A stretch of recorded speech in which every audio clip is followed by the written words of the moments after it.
Careful what you say or you'll get invaded.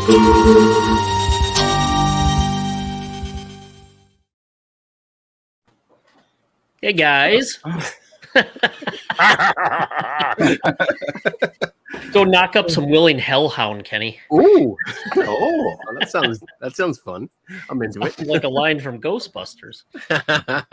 Well, here we are at show 101. 101. Oh, 101. 101. You're coming to class, 101 bitches. tonight. Oh. What's up, guys? Make it back from Gettysburg safely? Yes. Mm-hmm. Mm-hmm. Excellent. Excellent. Nice 5-hour drive. So that was 5 hours of serial killer podcast, which I enjoyed. Nice. Tim's learning where to hide the bodies even better. That's That's a good skill. Yeah. Good skill. And quit taking souvenirs. Jesus. Yeah. Don't stop that trend. Yeah, they just can't help themselves. Yeah. All right. Well, welcome to the show, everybody. Tonight, we are going to talk about how paranormal investigators, skeptics, and scientists can work together, and then start treading into the citizen scientists topic. That's a great way for people who maybe amateur paranormal investigators, ghost hunters, even skeptics that are essentially lay people. Let's say essentially lay people that have, worked on this stuff and would like to be a little more involved and contribute positively to the field. So we'll talk about what the role of citizen scientists are within the overall paranormal research and data collection community and see what we come up with tonight. So let's see who's in the chat room here. Hey, Melissa, Robert, Ryan, how you doing? John, nice to see you. John says, my comment disappeared. WTF. I guess I don't know, maybe Facebook is automatically victoring your comments these days, John. Oh, Demons. Demons. Yes. That's Facebook the only is haunted. explanation. It's obviously haunted. Only. Obviously.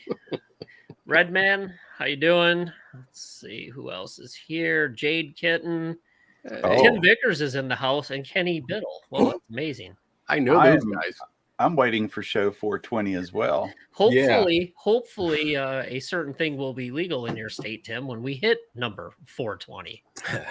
Not till all the other 49 states have it, and there is no tax money left to be made from it. Will somebody step up in my state and go, okay, let's do it? If you legalized it and taxed it, you might have faster internet in that state. We might have some internet in this state. You might have paved roads. It'd be amazing. You would laugh if you saw we bought our house in the late 90s, and the road in front of our house was just paved, and it was one lane until sometime around 2010. I think they came in and made 2 lanes. So that meant when you met another car coming head on, you had to drop off the road. That's it was what great. I love. It was They really do the same thing in Illinois, even though there's 6-lane highways. The cars coming at you, get off the highway. So people drive like a-holes around here. All right. So as I said, we're going to talk about. Oh wait, there is JD. Hey JD, how you doing? Hey JD, good to see you. So we're going to talk about how 3 different groups of people can get along and not get butthurt and maybe make some productive work here. So the idea for the show came up from things we've talked about in the past, because I think we've briefly talked about this in the past. Yeah. Different groups, and it'd be beneficial to work together, get out of your echo chamber, do something productive. The other thing that kind of inspired me with this topic is this book here, Ghosted. It makes a strong case and talks about this topic quite a bit. And there's a lot of really good information in there about it. Ghosted, exploring the haunting reality of paranormal encounters. Tim has the dog eaten version of the book. That's a special, rare edition. Oh man, that's funny. So I think it's going to be a good topic. Excuse me. And we'll address a variety of different things. I think what I'd like to do tonight is talk about the different groups. So paranormal investigators, ghost hunters, and then scientists and skeptics, what each of their roles are, what they typically do out in the field. And then we'll get into the citizen scientists and how that works and what they can do to contribute to the field. So that's my opening comments. So let's pass it over to Mr. Vickers. There you go. Kenny was reading. I was really hoping I noted that. No butter. Make a sign. Nice. I have that in my notes for tonight's show. I love these shows. This is a topic I love, and it kind of goes hand in hand with, at least for my thoughts on it, for me, the people we met in Gettysburg that were developing the battery tester. I like it. I like the idea of, yeah, that thing's great. I like the idea of getting outside your comfort zone, exactly like you said. Trying something different, listening to other people, even though if you don't agree with them, going and meeting other people that have different views than you, and trying to walk a little bit in their world and see what they see from where they stand. And then I think that helps people get a better perspective. And maybe if you could understand something that somebody else understands that you don't agree with, it might help you kind of rectify how you feel about it and maybe break down some barriers. Doesn't mean one's right or one's wrong, but at least you can have a perspective that you didn't have before. Mm-hmm. And I think that's important. Right. Good point. All right, Kenny. I agree. And I think, yeah, last weekend was the perfect example. Three of us were in an environment where we usually have different perspectives than the rest of the people attending, and or a more serious or more focused maybe perspective of what's going on or what might be going on, and we consider a lot more possibilities. But like Tim mentioned, like, it's good to get in there with people with opposing beliefs or ideas or views. And I like these kinds of shows where we can talk about it. We can bring it in. Nice.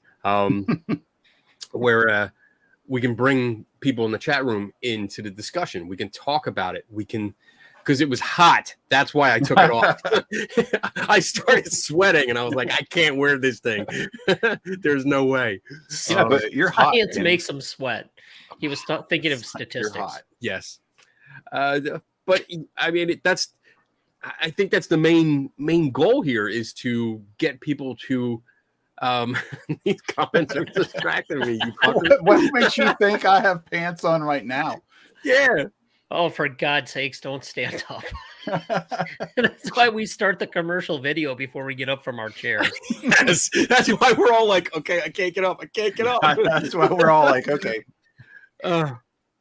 It's nice to get that cross-referencing, I guess, that personal and interaction where people can talk. We can talk. We had people come up to us. We didn't actually walk around much this time. We walked around once, but that was enough. That was enough. Yeah, that was enough. Anyway, but we do get a chance to meet other people, and we can talk. Yeah. We can ask questions, and like we had a booth up, and like for most part, when I set up my booth, I had my skeptical help booth up. But it's not something to stick out and be like the middle finger to everyone. It's saying, hey, if you want to talk to a skeptic, or a skeptical guy or person, feel free to come over and talk.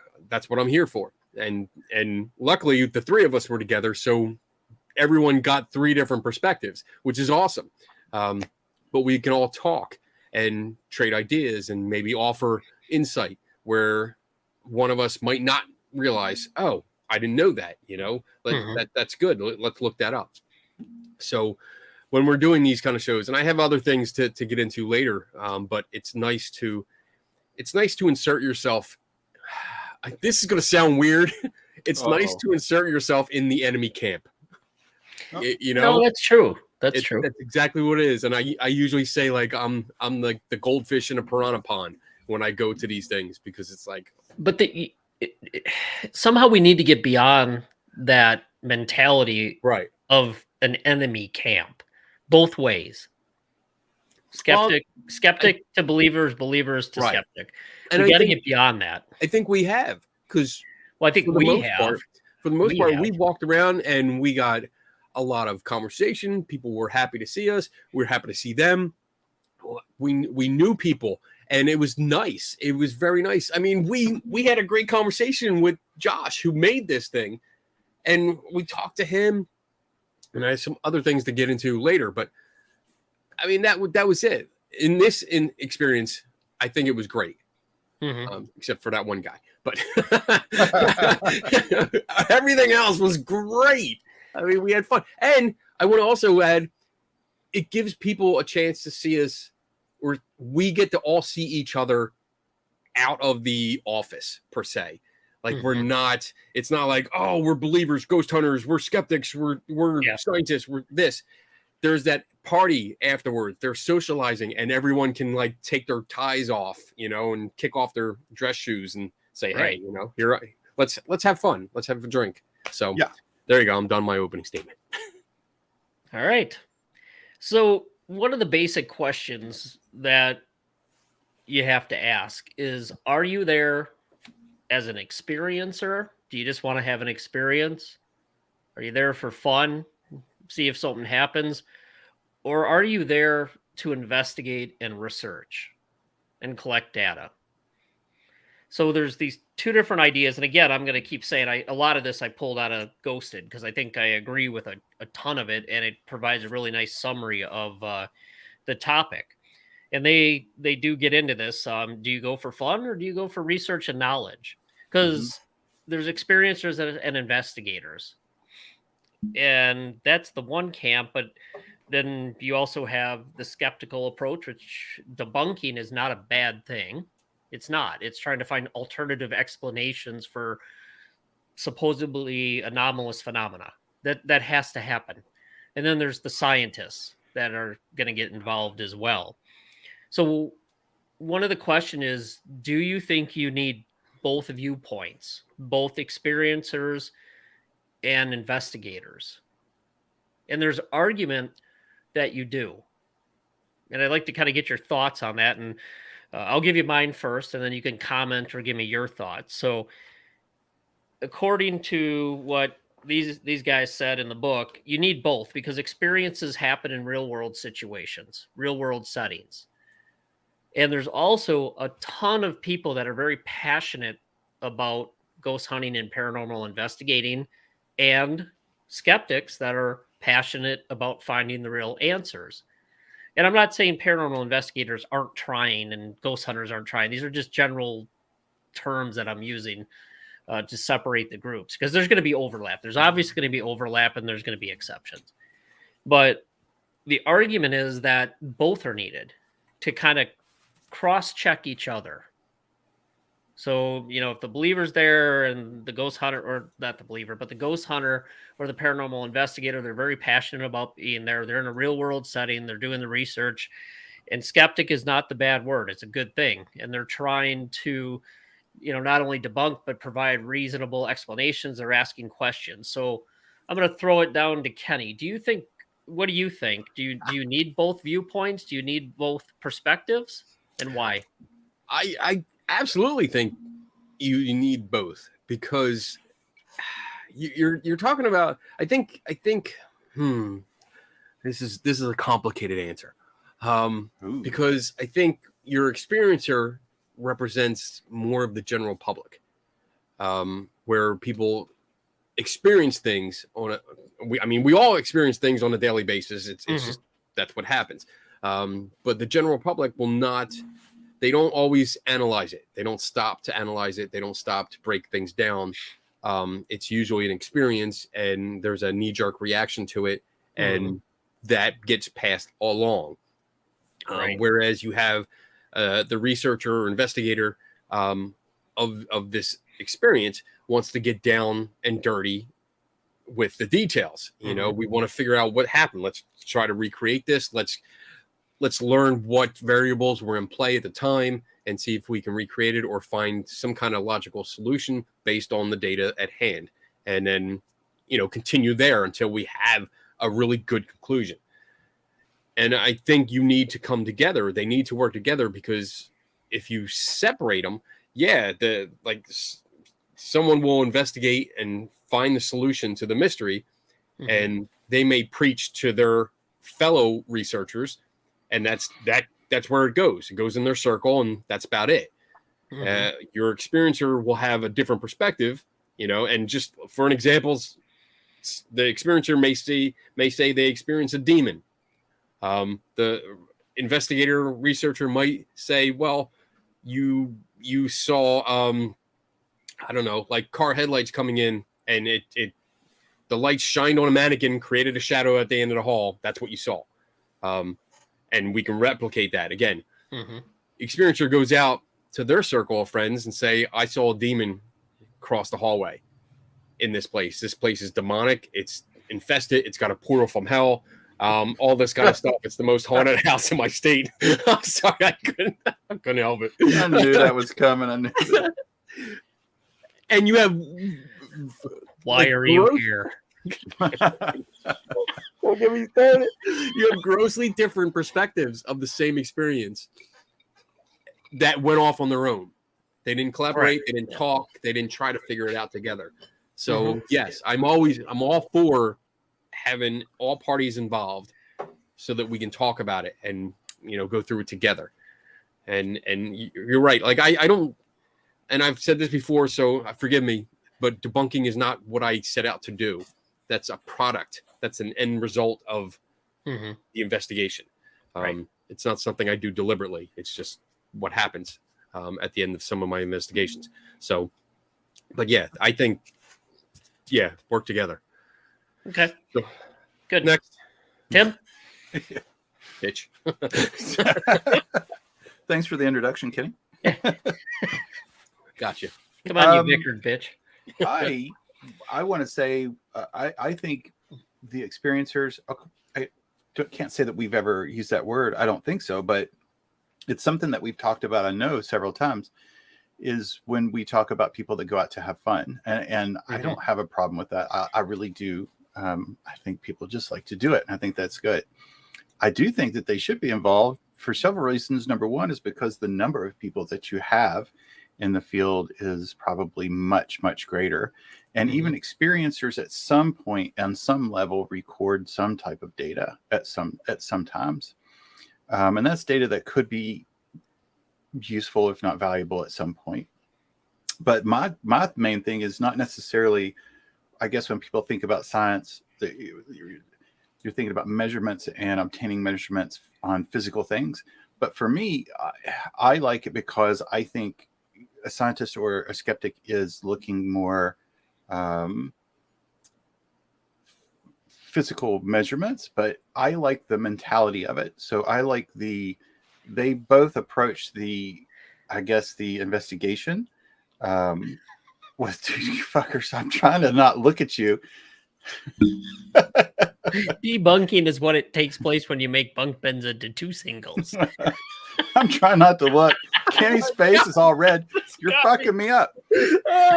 Okay, Bob, that was so bad. It's freaking hilarious. All right, sorry, Tim. Go on. Damn it, Bob. It's almost like when we were texting Kenny during his round table panel or whatever the fuck that was. All right, sorry, Tim. Go on. That's okay. That was really good. I guess to sum up, I guess I want to say I like the mentality of how both sides approach, and I like the cognitive decisions that people make. That's way more, I guess, fascinating to me than most other things. Okay, cool. Fair enough. We're drinking too, Bob. Yeah, You're good. we are too. This This started out as pure moonshine, and I've been adding soda slowly, so I can make it through the show. And As he drinks the moonshine. whew, that's strong stuff. It's kind of like the rum Tim poured in my cup at Gettysburg. Oh my god! I took said one say sip, when. even I put ginger ale or soda in there. I'm like, oh, damn, dude. He knows how to mix a drink. Tim said say will be the when. bartender at every party we have. When we, yeah, we're going to open a bar called Three Tortured Souls somewhere. Might as well be Gettysburg. All right, so let's get into the three different groups. There's the scientists, that includes mainly in this field, it could be, psychologists, parapsychologists. Those are the ones that tend to do most of the research from the scientific side of things. At least those fields are deeply involved. And then there's the ghost hunters, paranormal investigators, and there could be debunkers or skeptics, which is not a bad thing.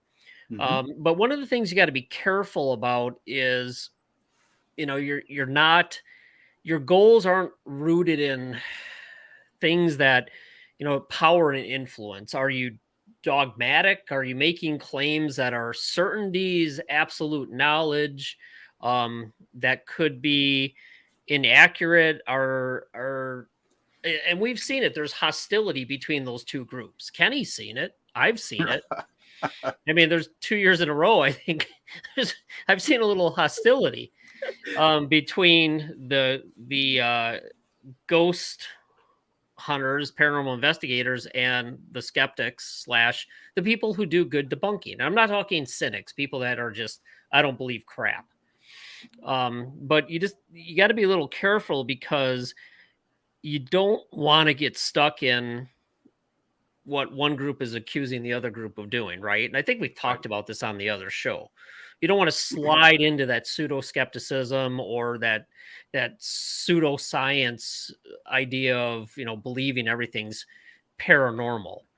So when you look at that with the three groups, the ghost hunters and skeptics, debunkers, I think the majority of people in the field are laypersons. They're not people that are formally trained in science and they're out doing paranormal work. They're looking into it, they're having experiences, or they're collecting some sort of data. So when you look at these groups, what do you think are their kind of key motivations? And maybe give one or two, if you can think of it, for each group. Like for the ghost hunters, what's their motivation? What do you think their motivation is when they go out and do these things? I'll start with Tim first. Just a pure ghost hunter. Mm-hmm. I think it's kind of adventurous. I think probably more so is more adventure. Mm-hmm. When I was a ghost hunter, now reformed, thank you. It was a lot of fun. Recovering ghost hunters anonymous. I'm not going to lie. It was a lot of fun. It was for me personally, at least I can speak for myself. It was a lot of fun. Like I enjoyed going into the basement where no one else would go. It was just a lot of fun. We always had the idea that I was going to either record a ghost or a spirit or a demon or capture it somehow. But my main motivation was it was a good time. I like the adrenaline rush.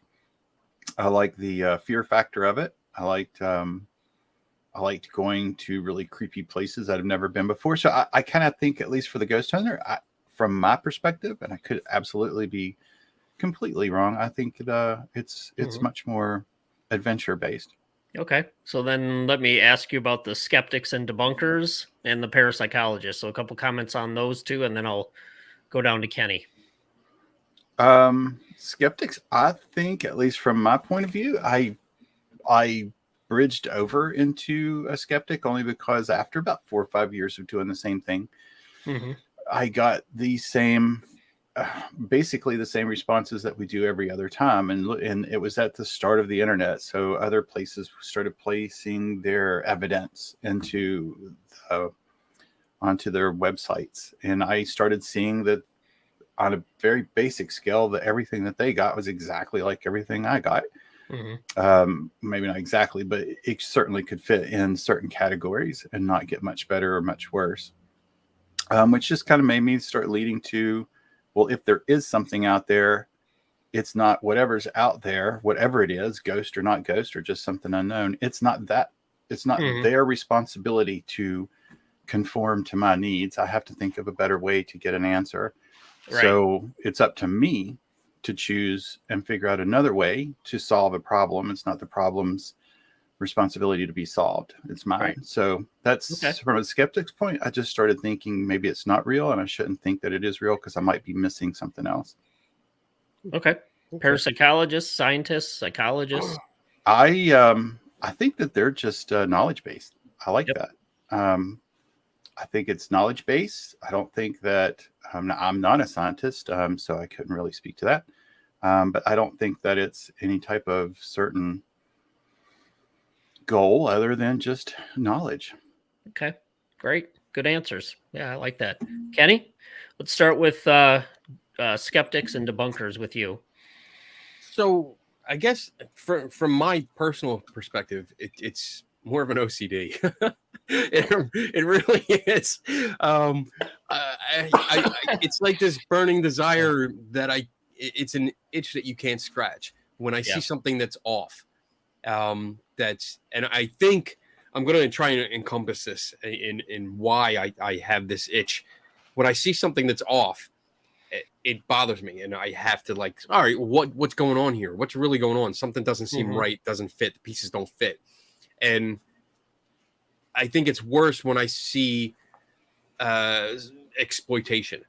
So if I see somebody making money off of something and it's dishonest or deceptive, Good point. If they're making money or making a name for themselves and getting, a lot of benefits. Surprise! Here, I'll take one of them. Wow. Oh, yes. We got to bring the new dogs and say hello. Absolutely. Oh. This You're a one, star. this guy here is the male. That's Mort. This is Lula. Mort. So, She's real, kind of a pain in the ass. exactly. Very cool. So they just wanted to come up and say hi. Awesome. Absolutely. Hear them down there. So Very cool. Hello. Hopefully my wife's not watching and we'll decide, oh, it's puppy time and bring up our puppies. Donna, if it's No, puppy time, shut up. bring Dave. them in. And if you need more, we have the breeder's name we got them from. She can't. I'm still. Dave, no. She can't come in here. So, haha. John I'm still Kennedy. Yes, we agree. They are so fucking adorable. So, all right. Nice. You got them? All right. All right. I'll close the door. It's a lot of work to haul those dogs around. All right. Thanks for bringing them up. Yep. Where the hell was I? I don't know. I totally lost it. What's that?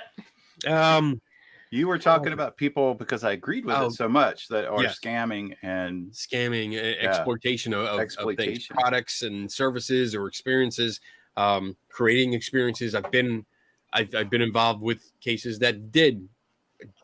They generated the experience artificially in order to get people to come out. So that's a big problem, and that really, it irritates the shit out of me. So I have to find the solution. And I think that at least the colleagues that I work with in the skeptical community, that's pretty much the basis that they go by too. They're looking out for the general public that are not as knowledgeable in certain areas. Sure. And just, I mean, not for lack of trying or anything. It's just that it's not their area of expertise. So we take the time. That's our job. We take the time to investigate these things and go, down the deep rabbit hole and figure out what's going on. Right. And I think that's a service. I think it's a service that is provided for free for the most part, that we do because we're passionate about it. I love solving mysteries. So, whether it's homeopathic stuff or ghosts or demons or UFOs or Bigfoot or any other mystery that, silly mysteries out there, like, is Elvis Presley in Home Alone? I wanted to take that on because so many people were into it, and I gave it a try, and I did. So, I mean, that kind of stuff, that's what I love to do. So, okay. So what do you think about the character. Well, you probably have talked about this many times, but the characteristics, qualities, ghost hunters, paranormal investigators, and So what their role might be in the field here. And you know what we're ultimately getting at is the citizen science thing. So you're right. think of it in And that context. I think there's a lot of people. I would say the majority of that group do it for fun, and they do it for the thrill. And I would also go as far as and don't take this like too literally, but I feel it's kind of an addiction, where you get addicted to that experience, that rush. We all have our favorite like go-to thing, experience. Like, oh, I love doing that, and I'd do that every day if I could. Right. And this is a kind of hobby that you can do every weekend. And a lot of people that I know do this every weekend. And it's that thrill of being in a place in the dark with gadgets and spooky shit going on, the environment. It's not necessarily things really happening, but that environment alone gets the adrenaline going, gets the heart rate up, and that's what we like. The adrenaline rushing through your veins. We love that, but I do think that in the end, the byproduct of that is they do bring the stories, and we can collect that as anecdotal data to bring it in and say, all right, there's so many stories and they have common themes. Let's start looking into that. So, I mean, that's what I see as the benefit. But I think, yeah, for the most part, they, JD. JD. Okay. All right. So what about scientists? So scientists, I think there's a passion for knowledge. I think that's why scientists become scientists in their respective fields, because they're passionate about learning everything they can about that field, about that niche. So I think for the most part, and that this is only based on some of the scientists that I know, but you see that twinkle of passion in their eyes. When that spark, when they talk about it, when you ask them a question, holy shit. I mean, I know that spark because I get that spark when people ask me, and it's just beautiful. And I think they are in it for the knowledge, not for yes or no. I proved it. I disproved it. They're in it for the long haul, for the knowledge. And that's for everyone. And I like that. I love that idea. That's why I love science. I mean, not everyone follows that. I want to make that clear too. Some people cheat and exploit, and those people should be strung up by their toes. But anyway, that's my general idea of science. So there you go. Okay. Well, I'm just going to cover what they talked about in the book real quick. The key motivation for those competing voices on ghostly episodes. It's figure 6 in the book, Ghosted. They talk about ghost hunters and debunkers and parapsychologists, and they use one of those Venn diagrams to show where the overlaps are in the interests. So with the scientists, parapsychologists, personal growth, they actually say territory protection, scientific discovery, and then they share with the debunkers, promote public awareness of science, which is, I think, is true. So the scientists and skeptics obviously want to promote public awareness of science. And then the ghost hunters and the skeptics, they claim share social status, belief affirmation, and self-image, which is an interesting overlap there. And then it's kind of interesting. They didn't have any overlap between parapsychologists and ghost hunters. They're like, yeah, I guess maybe there isn't any, but maybe sometime we can get some of these authors on. And maybe that's because so many of the people that call themselves parapsychologists are not. And they're just like, we're going to distance so far from those people. We don't even want to say there's anything in common. And then all three come together in a little area that they call liminal dwellers, which means they're in this field. They're going to these places. They're trying to understand what's going on. So it's an interesting way to take a look at it. But I think what they're trying to argue is there's overlap between the groups. There's some sort of overlap between all of them. Mhm. And when you look at, doesn't matter if it's paranormal investigators and, even some debunkers and lay skeptics. I'm not talking about the professional societies and the people who are part of the skeptical movement that have PhDs and are scientists. I'm not talking about those people. But you look at the debunkers and, they're there to keep the ghost hunters in check, which is not a bad thing. And Kenny, you used to be a ghost hunter, and Tim did too. And you guys kind of turned it around and said, okay, there's something not right here, and we need to take a more skeptical approach. So there's nothing wrong with that. That's a progression that's actually good. People need to progress. They need to question everything they're doing. I think But I'm go gonna ahead. insert right here. I think you nailed it right there. There's a progression that needs to happen, and it doesn't. Too many Right. people cut themselves off, and they reach a point where they're like, well, you know what? This confirms my beliefs, what I think is happening, and I'm not going to go any further. And that's across the board, the board.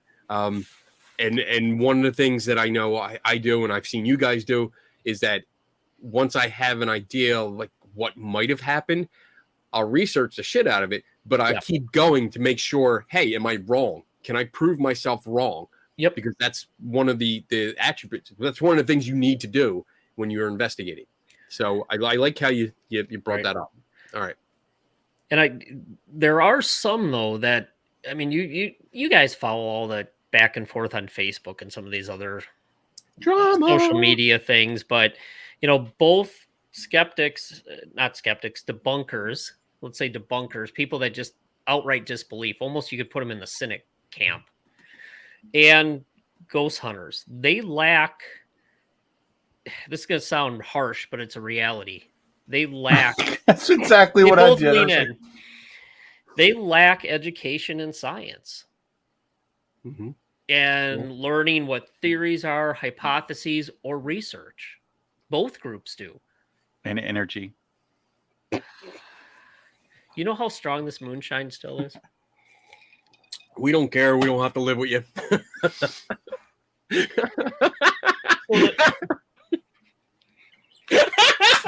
Okay. Yeah, a double-barreled number one. Yeah, right. Oh God. Anyway, so moving on.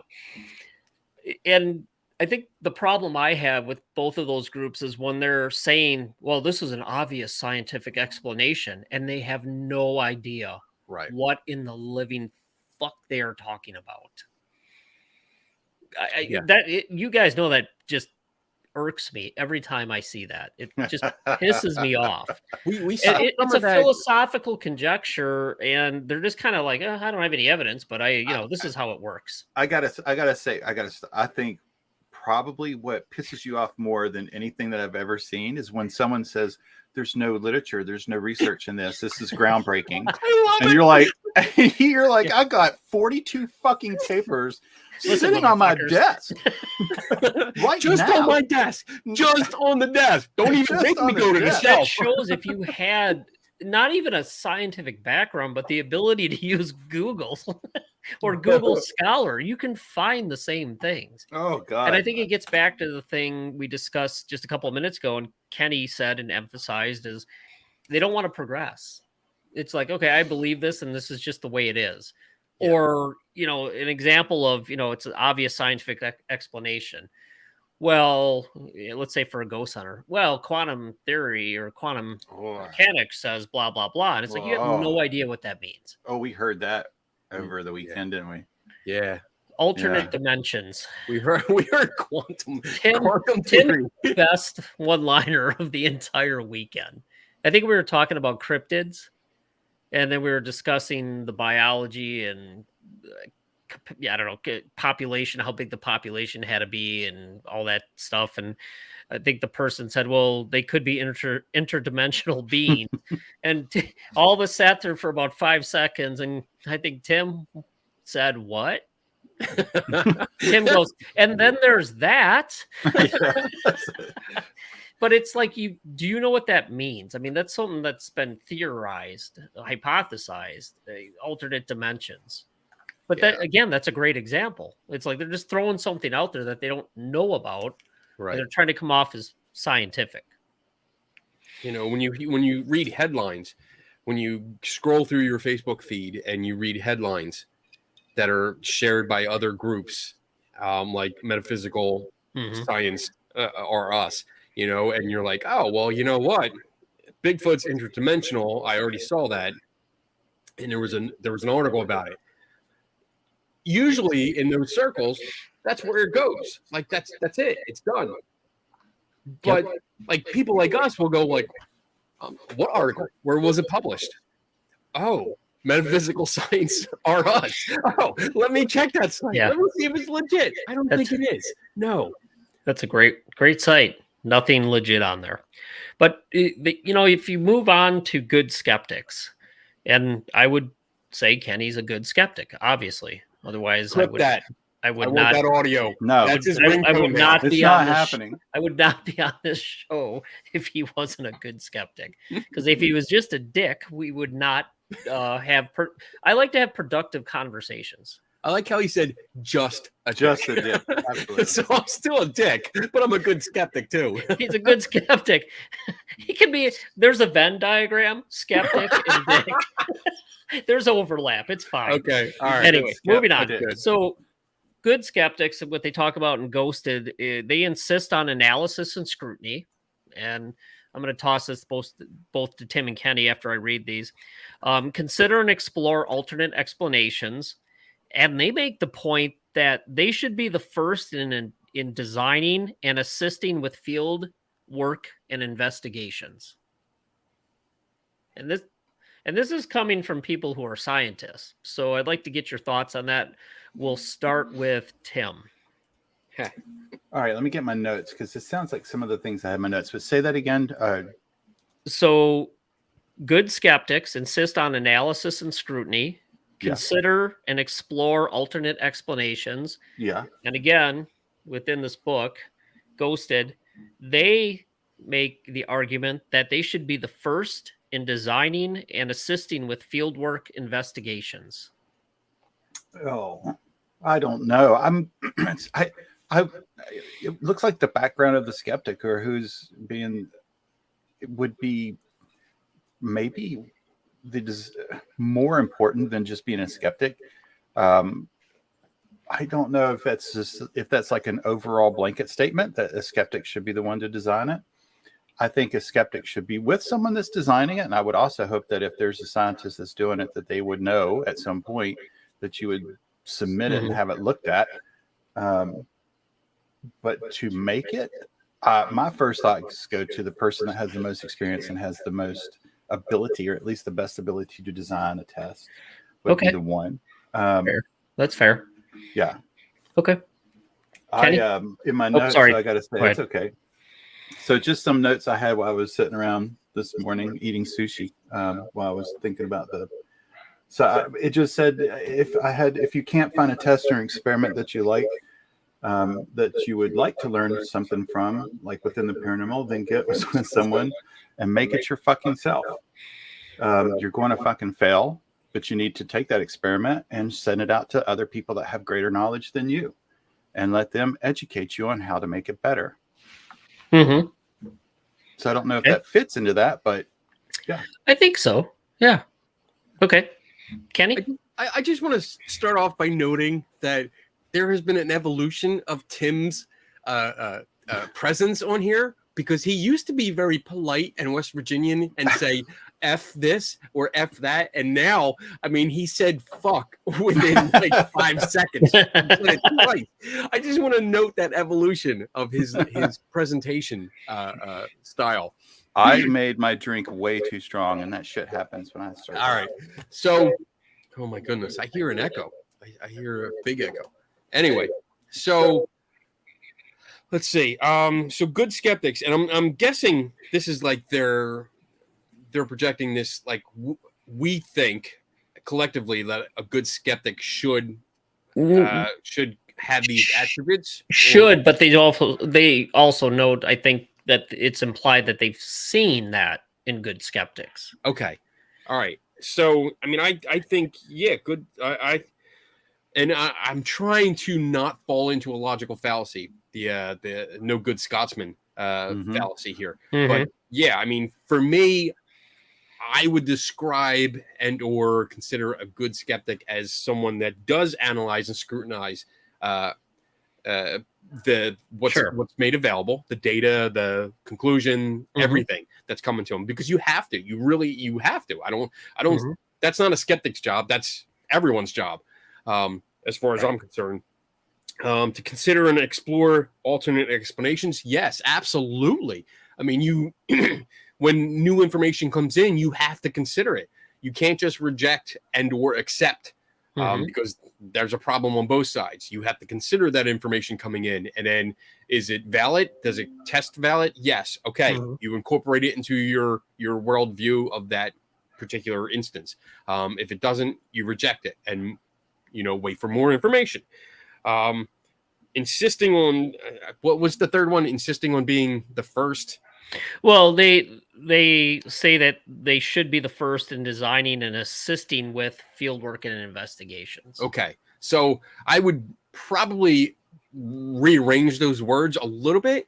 I would say, yeah, a good skeptic should be on the team that first assists in designing experiments and or whatever tests and stuff.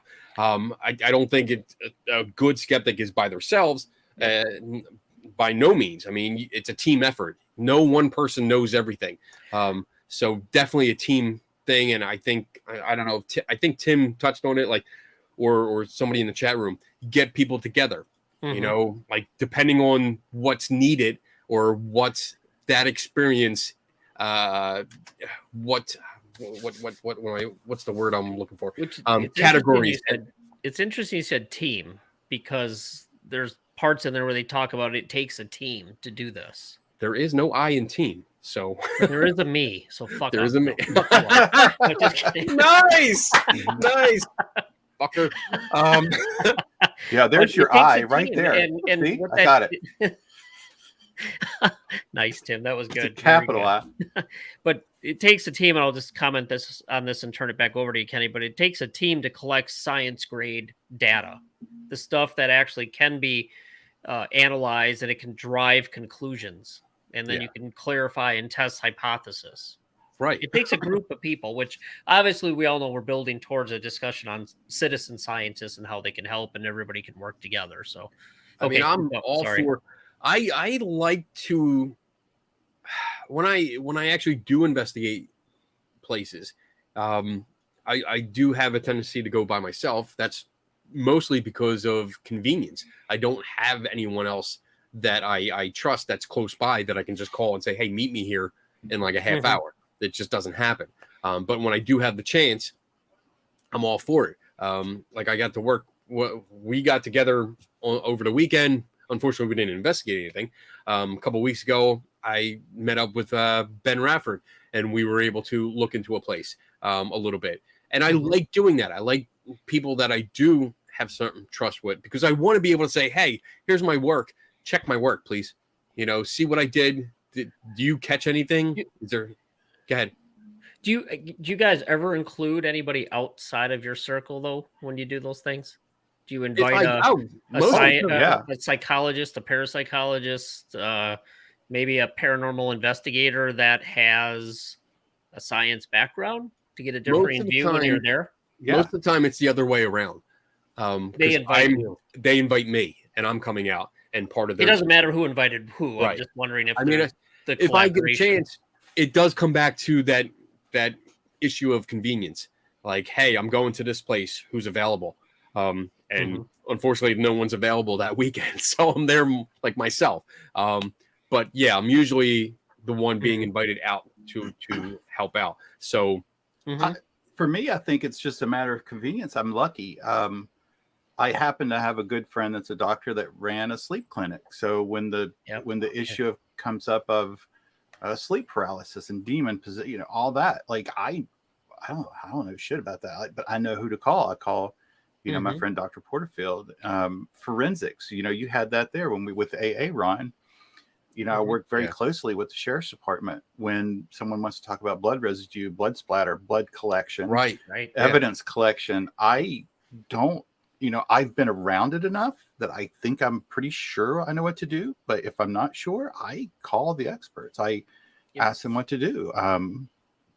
Psychologists, psychiatrists, other doctors. I can't say that I'm surrounded by a lot of people with a technical knowledge, and that's where I typically reach out to Kenny or Dave, to you guys. But yeah, good. All right, how about we do some questions, then maybe take a break, and then get in to the citizen scientists and finish up. Sound Okay. good? All right, Redman. I am thinking of going on one of these goofy ghost hunts. I want to observe. Any advice for tools? Taking my cell phone, notebook, and pen. I'll go first. You're covered. yeah, I would exactly, especially after our last show about what the cell phone can do. Yeah. You'll have a place to take notes if you can't see to write anything down.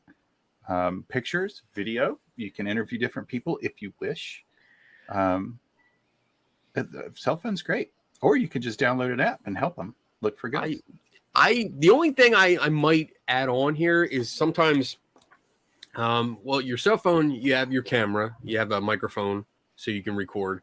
But sometimes, like, use your phone to take pictures of everyone. If you go on this ghost hunt, take pictures of everyone, front and back, just so you can compare them later. Just in case somebody gets a long exposure and someone walks into the scene, you can at least have an idea. You can compare clothing and hairstyles and stuff. But I'll always try to take a separate audio recorder with me, a little digital one, and I'll turn it on at the beginning and make note, depending on what state you're in, because there are laws against recording people without their knowledge. So I always make a point of going, hey, I'm gonna start recording. Is that all right with everyone? And as long as you say that and no one objects, you're fine. I keep it on the entire night. I don't turn it off. That way, if somebody comes up to me and says something, and they like, oh, I saw this, over here. Now I have a record of it, and I can go back and not only replay it and transcribe it, and then apply it to other experiences other people might give me. But I have a record of everyone's voice. And I mean, that might help. That gets into more technical stuff and really deep dive into other things, but that's just something that I do. It's a little trick. But other than that, I mean, yeah, you're covered. The notebook and pen. I mean, I never leave home without it. American Express, right? MasterCard. Is that what it is? Never leave home without it. I forget. Just carry one of each.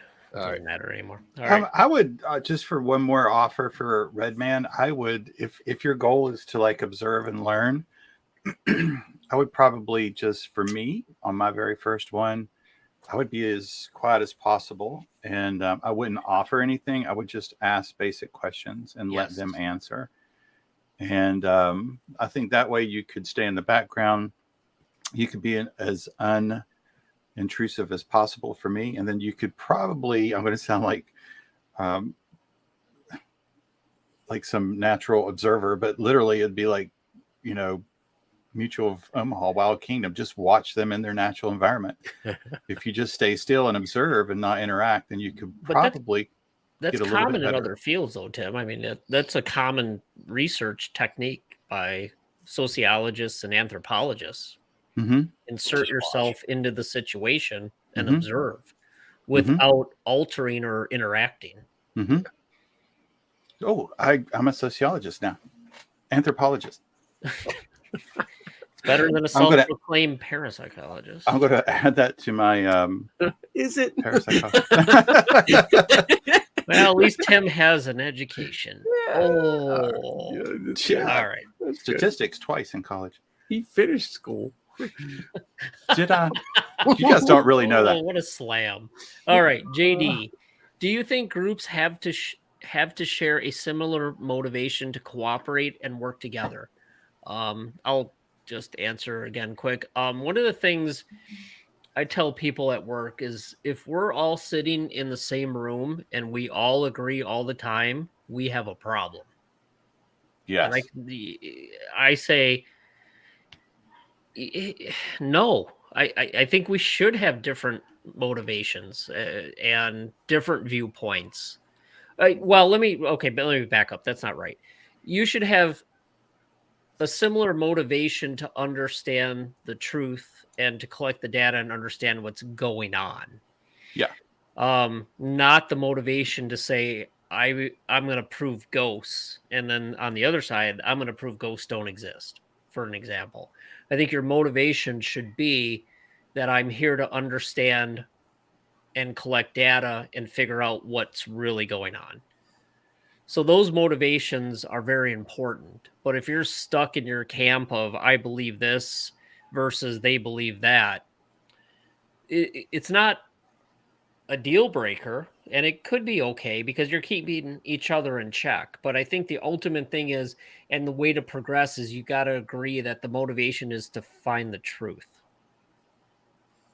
Yes. So that's my comment. So let's go back to Tim first on this one. Yeah. Yeah, thanks, Kenny. There's your on team. Yeah, I was going to say the exact same thing. Okay. Well, that was easy. Yeah, I don't think I was going to say, no, you don't have to have the same motivation. I think other than the umbrella that Dave talked about, I mean, you would want at least some type of the same ballpark. But again, like, I think that's a wonderful statement. If everybody always agrees, then someone's not thinking really. I can't team. I can't. Like, I would love. Bob. I would love. I would love to be right all the time, but I'm not. I'm not, and I know I'm not. And I probably am also well aware that more times than not, I'm wrong. So I have to have somebody else with a different perspective and either a different or a better education or more experience in something that I don't have to keep me in check. Excellent. Kenny? Yeah, I'm right there with you guys. I mean, I'm looking at his wording and his wording, his use of similar motivation. And I think there is a similar motivation, even though it might be a wide range here. Some people do want to prove ghosts exist or aliens exist on this planet and Bigfoot exists. Some people do want to prove that.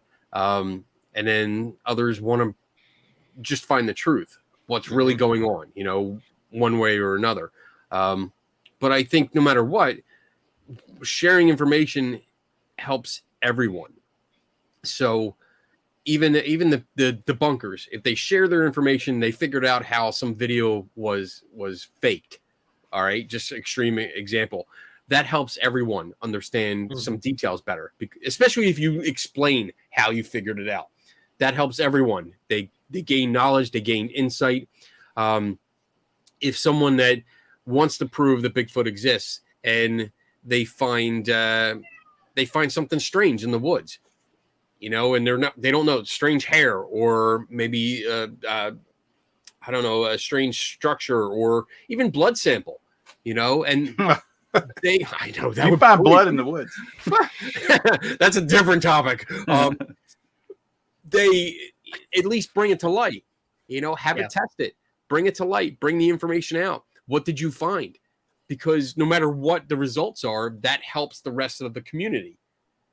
And we all need to work together on this to advance everyone's knowledge.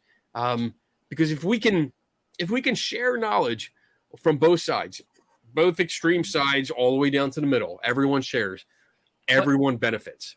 Yeah, no, I totally agree. So Bob says, I think the key word in what JD's question is motivation. I would say no based on that word. I could argue that if you're motivated to prove ghosts exist, that keeps in check the scientists and the skeptics that are all, the scientists are looking for the truth ultimately, data-driven truth. The skeptics are keeping you in check. And the cynics are saying, actually, we have 4 groups because if we're going to break out cynics from skeptics, cynics are saying ghosts absolutely don't exist. So I think all those different viewpoints, while you may, Kitty's making an appearance now. It's pet night on 3 Tortured Souls. Almost made an inappropriate joke. Where's Donna? Hey, where's Donna? I don't think she's watching. I think she's watching a baseball game or something. So I think I don't think it's going to keep them from working together. I really don't. I think the motivation actually can be different, and it keeps each other in check. And when we get into the citizen science thing, I think what you're going to see is you got to take your motivation. You might be motivated to prove your point, but you got to take that motivation and funnel it through the proper tools of science to do it properly to try to prove your point. Does that make sense? It does. I think what he might be getting at is if you focus on motivation, yeah, for a bunch of people, yeah, the motivation is to find the truth or prove something. But there is motivation out there to make money. And we have an example. I mean, we have the example from last weekend. Yeah. Those people, I think I would just honestly, I'd throw that out of the discussion. But unfortunately, they're part of the discussion. We can't throw them. We can ignore them, but they're still there, and they still get on to like true. Documentaries. They still get their way on the podcast. They still get their way onto some TV shows. But can you use their motivation to have access to sites that may or may not have things going on? Possibly. You could use their motivation to learn about future motivation problems that you run into. So I'm just saying, like, there are, right. Yeah. So running into someone like that, you can learn the behaviors of what's behind the motivation, and you can begin to feel when you're with someone that might be misleading you or lying to you, their actions and behaviors. You're right. So I think you could their learn. Motivation is bad. Their motivation is more greed and or selfish, but that still leads to rest of us to investigate harder and dig a little deeper. That's a good point. Yeah, you guys, good point, guys. Damn it, Bob. So let's try to power through the rest of these before we take a break. JD, are cynics and ghost hunters holding their respective sides back? Kenny, rapid round, go. Wait, yeah, we're gonna do the rapid. Go, Kenny. I need a buzzer now. Yes I'm or no? gonna download a buzzer. No, you're not holding me back, bitch. Next. Okay, Tim. I think cynics hold anything back, whatever the hell they're doing. So if I go with like a classic cynic, like everything's bad, there's nothing real, and everything sucks, and nothing's true, then whatever. Ghost hunters, no. I kind of go back to what we said at the beginning. Like ghost hunters, whether they're there for adventure and they have no motivation for knowledge, they still collect knowledge. There's still things that they do that could be valuable at some point to somebody that is looking for knowledge and can have access to their data. So they don't hold them back, but they're like an anchor stuck in the sand. they give you friction and they slow you down, but we still keep going forward. They're slowly dragging that anchor. Heavy anchor. Heavy. Okay, I would say, I mean, there can, cynics for sure, because they're just not believing no matter what. Ghost hunters, it depends. I think you could subcategorize them. Some have true beliefs that ghosts exist, afterlife exists, and you're not going to budge from that. And others are a little more open-minded. Maybe they truly are looking for answers. So, all right, next question. Would you guys ever team up with a ghost hunter group? If so, how would you approach things? I'll go first. Yeah, I mean, obviously, I think all three of us started out in ghost hunting groups. So yes. And would I partner with one? Sure. I have no problem doing that. If so, how would you approach things? That's a much larger question involved, and maybe a topic for another show. Oh, Tim? I'm writing it down. Go to Kenny. My name's Tim. I'm calling it. I mean, how would you approach it? I would approach it the way that we're going to talk about after the break in a citizen scientist mode. Yeah. Ooh, nice.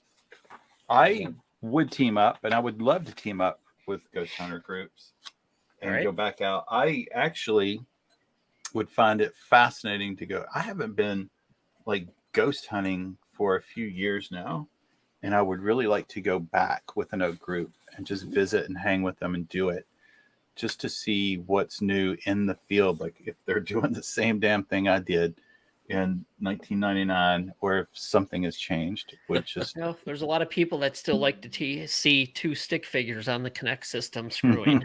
Oh my goodness. You know yeah. who you are. I can say that I do. I still do. And I still will continue to team up with ghost hunters and go out with their group and, see what they're doing. And usually how I approach it, I mean, there's so many ways that we can get into that, but one of the ways is I go, when I'm asked to go along with a group, I kind of take like that consultant kind of role. So I'm going there not to shit on everyone's parade, but if they have questions, they can ask, and I'll offer information. Thank you. All right. Good. And that's my fast answer. Good. Believers motivated to accept ghosts aren't real. No. I think that might- they, By definition. no, yeah, I mean they believe ghosts are real and they're out to collect evidence or data that supports their view, and they generally discard things that don't support their view. Kenny? I would motivated. I don't know if motivated is the right word.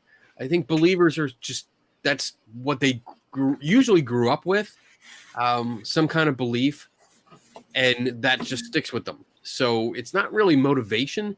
It's your core belief. It's what you've always known as tribal knowledge, basically. Right. And the idea of getting over such a belief is so difficult. And we're talking like it's similar to a religious belief. So you can liken it to that, where it's very difficult to let go in light of any evidence. So it's not necessarily that they're going to start just saying, oh, well, ghosts aren't real.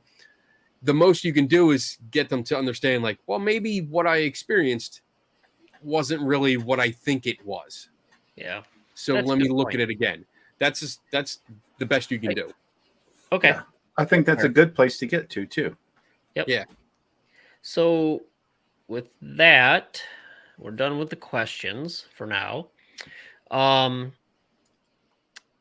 guess what I want to say before we go to commercial here is, regardless of your motivations and your mindset, you can positively contribute to the field by collecting data. If you can, I think what you need to do is set aside your beliefs and collect data and give it to people who are qualified to analyze, interpret, and figure out what's going on with it. And that's where the citizen science thing starts coming in, and where scientists, skeptics, ghost hunters, paranormal investigators can start working together to do something productive. So with that, why don't we take our break? Everybody can pee and fill back up with drinks. And before I do that, why in the fuck are we wearing these shirts and somebody didn't show up? Yeah, who didn't show up? I'm gonna change my shirt before I come back. You're on mute, Kenny. Kenny, you're muted. Damn it! What did you I'm say? gonna clip that look that you had looking at you. Damn it, Bob! I blame you. No, I did message her and to let her know, but I don't know if she's working or if she's doing something or what. So she going through a see. drive. Actually, you know what? People, if they believe in ghosts, Everyone, like show your shirt again, and I'll take a screen cap and show it to her. There you go. Wait, there you go. All right. And I'll make her feel bad. So we're going to take our break. We'll be back, and we'll spend a little bit of time talking about citizen science and citizen scientists, and we'll wrap it up then. Awesome. See you in about 2:20.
All right, we are back.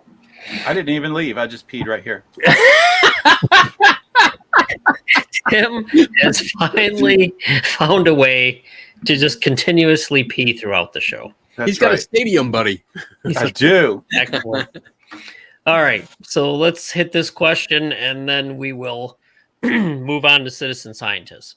From Redmond, from the experience each of you have had, are experts in fields that you need help concerning data you have collected willing to lend their knowledge? Kenny, go first. It's back and forth. Most of the time, yes. Sometimes I reach out to somebody and they're like, no.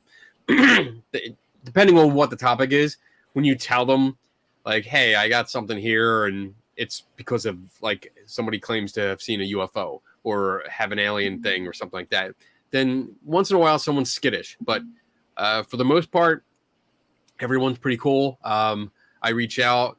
I usually tell them, I mean, I have the luxury of saying, hey, I'm a columnist with Skeptical Inquirer, and I'm looking for information on this. Can you help me? And usually, because it's a magazine, it's going to be an article in print. They're like, okay, I'll help you, which is good. It works for me. But usually I don't have a problem. Just once in a while. Okay. Tim? I haven't had a problem. I can't think of a situation where I've had an absolute block of sharing some type of knowledge with someone that I know. Yep.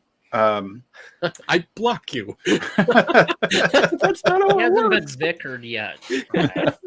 I am not the ghost hunter you are looking for. There's a county that I often testify in, and there's a judge, a circuit court judge that loves aliens. I know that's not a whole lot that you can go to for backup, but if you're looking for some type of law or ruling on, like, we had shows about civil suits, he loves it. His office is covered, and he has decorative I want to believe and just different things. Of course, he rules on law, so I don't want you to think like he's out there for anything, but he's, that's just, I kind of, when I think about people, when they say scientists, I hate the phrase that science hates the paranormal. I can't stand that. I just, because I don't know. To me, science, they're out there trying to find the answer to the things that don't have answers right now. If they're not doing that, then they're trying to prove someone else's answer to an answer that they didn't know, wrong or right or not. But even a judge, like, there are people out there in fields, I think, that they find this stuff interesting. They're just people. They're people too. And they have general interests just like anybody else. And right now you might not be able to quote them on some things, but they will certainly share their knowledge with you. Okay. So everybody's always been willing to help. They're more than helpful, but that might be just the circle that I communicate with. I mean, Kenny's always willing to help. Tim, there's some parapsychologists, psychologists that I contact and talk to. I have somebody who's exceptionally strong in statistics that if I have questions, I can go to him. And yeah, everybody's been actually very willing to help. And the interesting thing is when you get up into the academic setting and you find people that are interested in the field and at least think it's worth looking at, they're going to be more than willing to help you with things because they want to see this field progress.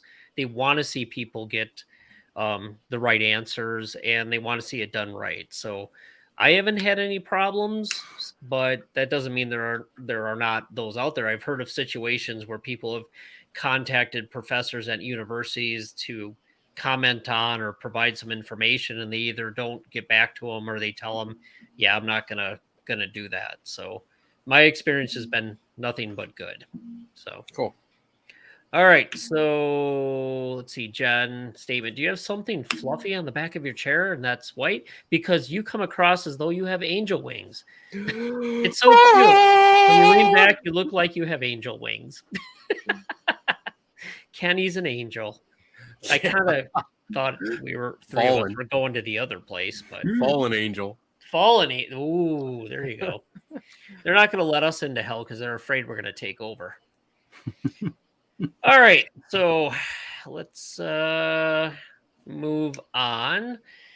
Citizen scientists, and what are the potential areas of cooperation between scientists, skeptics, and ghost hunters? So I'm going to just quickly run through figure 7 that came out of the book Ghosted, and it shows what each can contribute to the field. Of course, that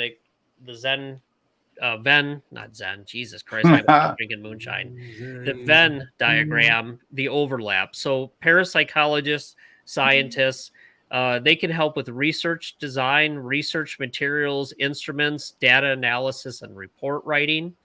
And then skeptics challenge research assumptions that overlaps with the scientists, and parapsychologists set controls in field settings that overlaps with the parapsychologists as well, and promote team balance and neutrality.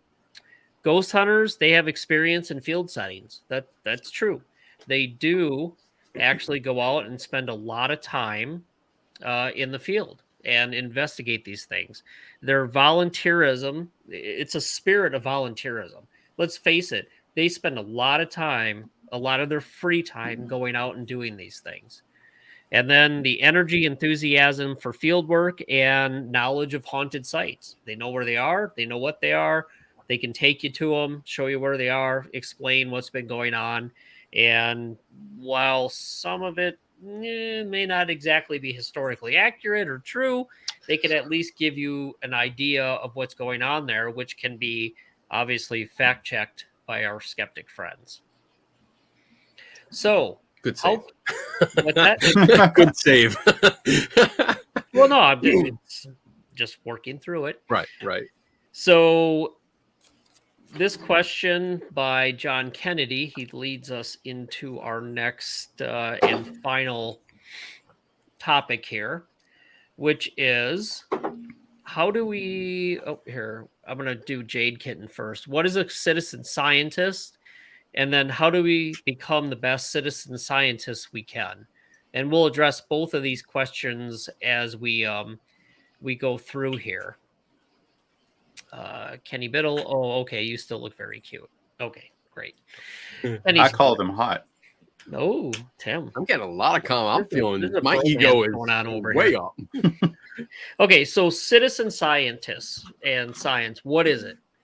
So I'll start. It's an ordinary person without special training who collects and analyzes data.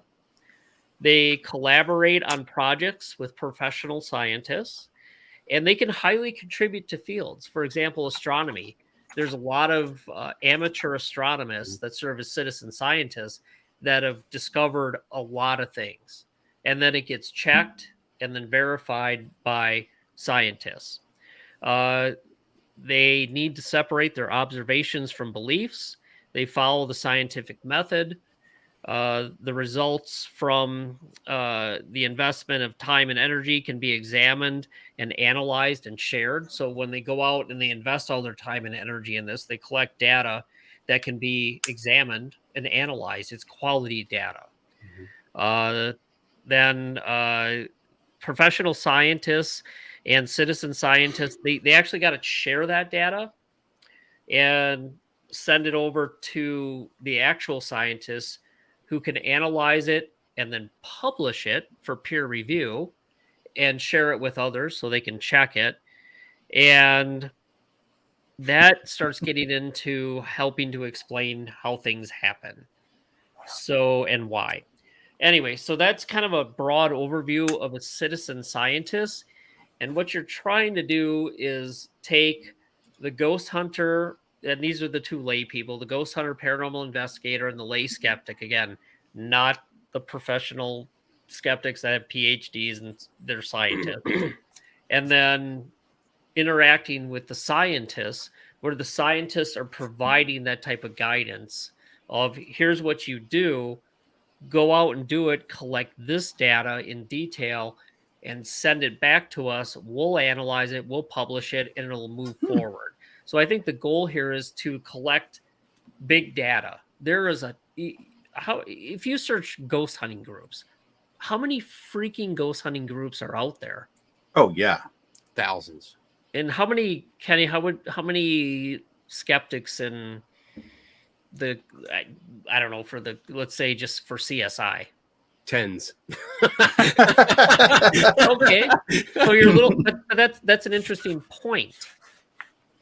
If there's limited skeptics, lots of ghost hunters, and limited scientists, if you can kind of train people to do things properly, and you can harness the passion, enthusiasm, and the numbers of paranormal investigators and ghost hunters as citizen scientists, you can collect big data, a lot of data that can therefore then be analyzed and scrutinized by a fewer amount of people.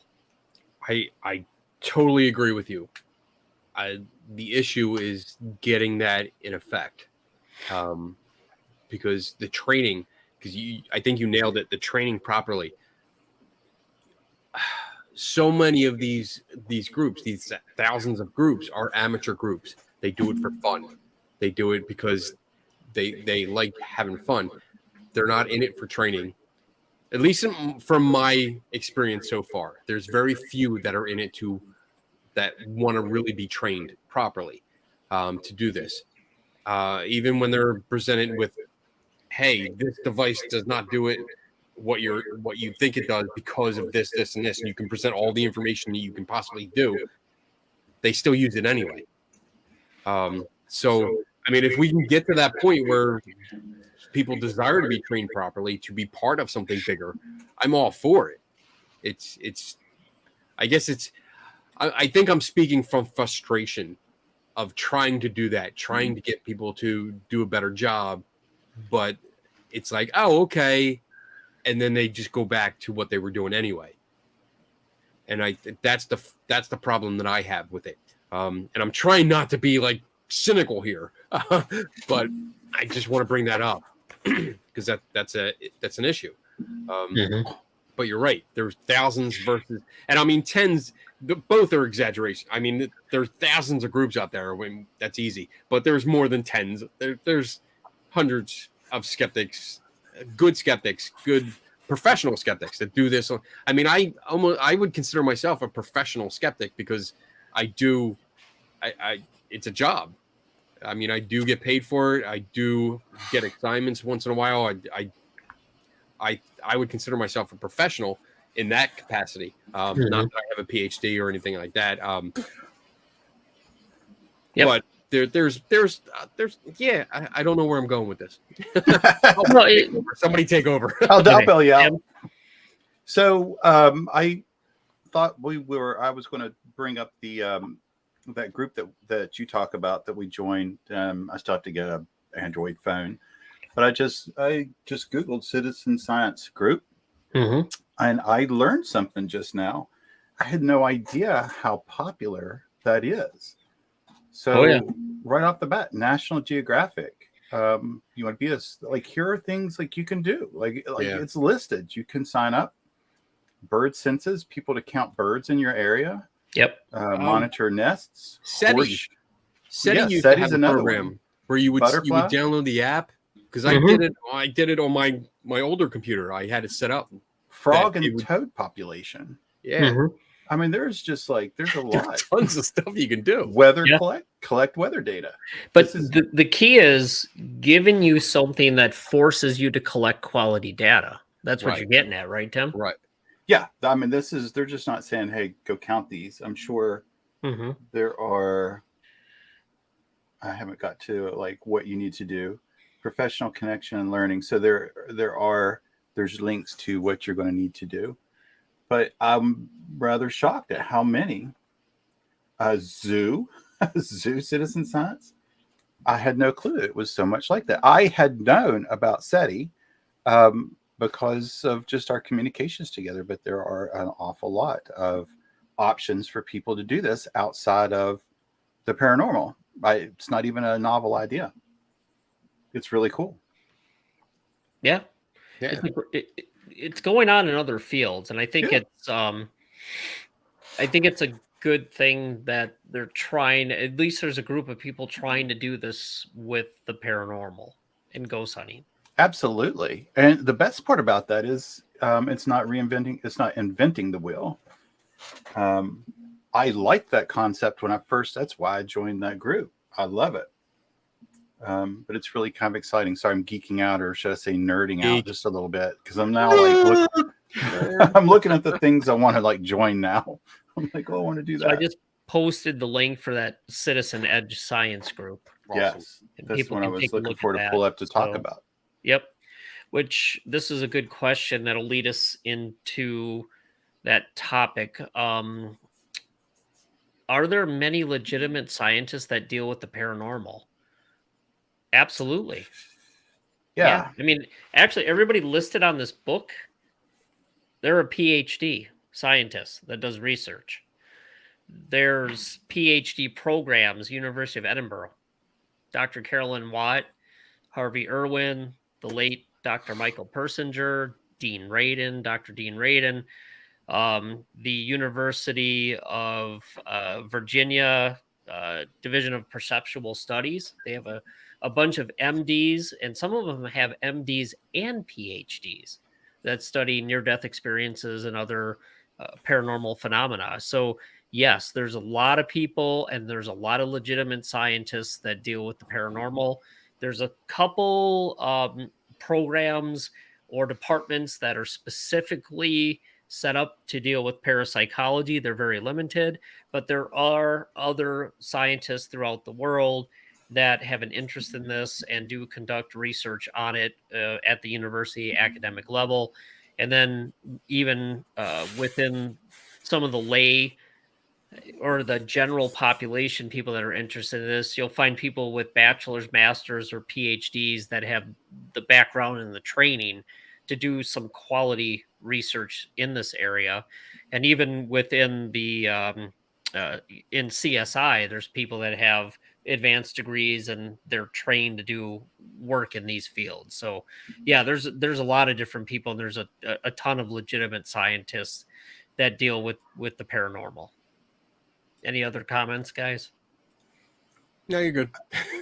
Well, I'm going to kind of skirt that question just a little bit and add something that I don't think is probably addressing that. I think that scientists indirectly answer some questions about the paranormal just through their own research. And if you're willing to talk to them, and if they're willing to talk to you, then I don't know what I'm trying to say. My mind goes to CERN with the God particle, and then Brian Cox, when he came out so boldly and was like, well, we found all the particles and there's not a ghost particle. I'm just saying it's interesting. I think that if you could look at other research related, so in the area that you're looking at, you might have some things that could answer your question. I know we talk about shadow figures. You could ask an optometrist about problems with the eyes. Yeah. Psychological, hearing voices. I'm not saying that that's going to answer it, and I'm certainly not saying that their goal is in the paranormal. I'm just saying some of their research might be able to be used to help identify at least a potential problem solver. I'm signing into my citizen science right now. Yeah, scientists don't have to be involved or actively involved in the paranormal. Oh, absolutely. They may have nothing to do with it, or have never touched it, or never watched a ghost hunting show, or any kind of supernatural, or anything on the History Channel, for that matter. But you can still reach out to them if they have an area of expertise. I mean, hell, my GP, once in a while, I'll ask him a question, and he had nothing to do with the paranormal. I'm like, hey, Can this happen? If I take this drug, will I see ghosts? And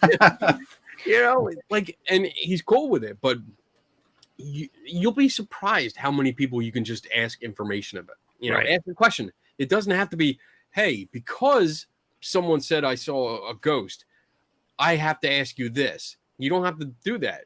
You can just say, hey, you know, I have this question. Can you answer it and get information? That's it. Yeah, you don't always have to reveal exactly why you're asking, but don't deceive. I want to make sure I put that out there. Don't deceive someone. Just, you know, be honest. You don't always have to offer information, but don't be deceptive. All right, Redmond, what do those scientists say about it? Any books you'd recommend I read on this topic? There are so many. This book I would highly recommend, obviously. It's the latest and greatest research in the field and covers everything we're talking about here. Obviously, I always recommend parapsychology books, Introduction to Parapsychology, Parapsychology in the 21st Century, Ghosted. Those are all good books. Anomalous Psychology, that's another good book. They're all really good to read. I think what you're going to find is the true scientists will not say paranormal phenomena exists, and they won't say it doesn't exist. So they basically see there's data that supports that there's something going on that we currently cannot explain. That's as far as they're going to go, which is in line with science and the scientific method. So the majority, actually, there's been surveys of a variety of different scientists in different fields, and I'd have to dig up that article. Somebody went and asked them, you know, what do you think about this? And, you know, the soft sciences, psychology, sociology, anthropology, they were a little more accepting that there's something going on and you should look into it. But the hard sciences, those people still said it was a lower percentage, but it's still a decent percentage. And I'm not going to quote it because I don't know what it is off the top of my head. But there was still a fair amount that said, you know, the data would indicate there's something going on and we need to look at it further. You want to stay away from, I mean, there's a lot of scientists that will make very, very decisive claims. And you don't want to go with that. You want to go with the ones that actually are following their training and science, which is they will look at the data and say, yeah, there's something interesting going on and we need to look at it further. Anybody else? Books I mean, there's a ton of books that we can get into, but I don't know. They're not all by scientists. So I'd have to check. I'd have to go through the book back here, the bookshelf. Yep. Tim? I've read several things. Probably the book that I think that talks about something paranormal the most would be one of the first books I fell in love with was Carl Sagan wrote it. Demon Haunted World. Thank you. Yes. I've read a lot. I love. I've read a lot of Brian Cox. I've read a lot of Neil deGrasse. There's another one. I can't think of their name now. I'm lost kind of in my head, but yeah, I love that book. That's my favorite book. That's one of the. Yeah. But even in that book, I mean, he talks about some paranormal phenomena that's interesting and needs to be looked at. Yes, that's what I mean. I'm not saying that it's yes or no either way, but I'm trying to think of when the term paranormal actually comes up and they address it. I think that was the book that I read the most. Yeah, and I think most people in the field they don't like the term paranormal. Mm-hmm. I remember years ago when we were trying to publish a paper and I was working with somebody from Dr. Persinger's lab. He said, your group's called Paranormal Research Group. Yeah, we cannot put that as your affiliation because they look down on that. So we ended up having to put my affiliation as PRG, Independent Researcher. And they want to talk about anomalous or parapsychology at an extreme. I mean, they do not, academics do not want to talk about paranormal or reference that. They want to say anomalous phenomena, which it sounds stupid, but that's what science is. They categorize and they name things. it's a buzzword, and they want to avoid it. They're trying to distance themselves from the bullshit that, I mean, especially the bullshit Kenny was, pointing out in the dunk tank. Oh, so Anyway, much fun. all right. So So much fun. fieldwork studies. So what do citizen science? What should they be doing?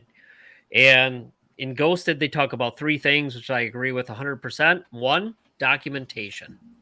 Document everything with as much detail as you can. Two, exploratory inspections, to have a plan and structured site survey and have proper controls in place. And three, hypothesis testing. One or more suspected causes and or correlations. So, who is qualified to do what? What you really need to do is have your lay people, your people in the field, the skeptics who don't have the formal training, again, lay skeptics versus professional PhD, masters, whatever. You got to have them and the ghost hunters and paranormal investigators do the documentation. And they argue, collect the data, give it to the scientists, which is somebody who probably has at least a master's in science or math. And Math. it could be a research psychologist or a parapsychologist, and let them worry about the exploratory inspections and the hypothesis testing. And then, of course, they also would do the training of how to collect the data and what to do with it. All right. Since Kenny's brain is already working, we'll turn it over to him. I'm going to say this. I want to make a statement, and I don't want people to take this like as a derogatory statement, but it's citizen scientists are almost like the grunt workers. They're doing the groundwork. They're doing the tedious work that has to be done, and that's a good thing. It's not demeaning at all. It's shit that has to get done. That's basically what it comes down to, and it's a lot of tedious work, going through a lot of little data points and picking out something that is an anomaly and saying, all right, put this aside. Go through another 100 or so pieces of data and put this aside, and this is what has to be done. So documentation, I mean, that's something I learned early on, but it was still something I had to learn. Document everything, no matter what. Document the good, the bad, the ugly, your mistakes. I mean, every time, it's still a habit of mine. Every time I make a mistake on any document, no matter what, whether I'm doing it for this, for work, for home, a new mortgage, whatever, if I have to cross something out, I initial it saying, hey, I documented, this is me, I'm doing this. So you have to document everything that you do. I screen cap everything. Holy shit. My screen cap folder on my phone is bigger than my picture folder because I screen cap everything that I see that is relevant. And then the next thing is exploratory inspections. You need people that are already trained, that already have the experience to come. Was that Matt? Who was that? It's my cat.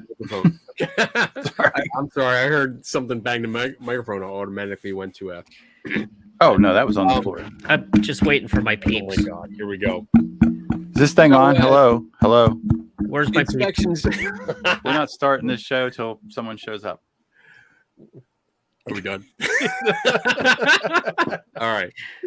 Inspections should be done by professionals. And when I say that, I mean the people that are properly trained, that have been trained for a while, advanced training, that have been doing this for a while, to make sure everything's in order, that you're not slacking off, that things aren't incorrect, that are not in, like a different order than they should be, or what have you. Whatever needs to be inspected and in order should be inspected and in order.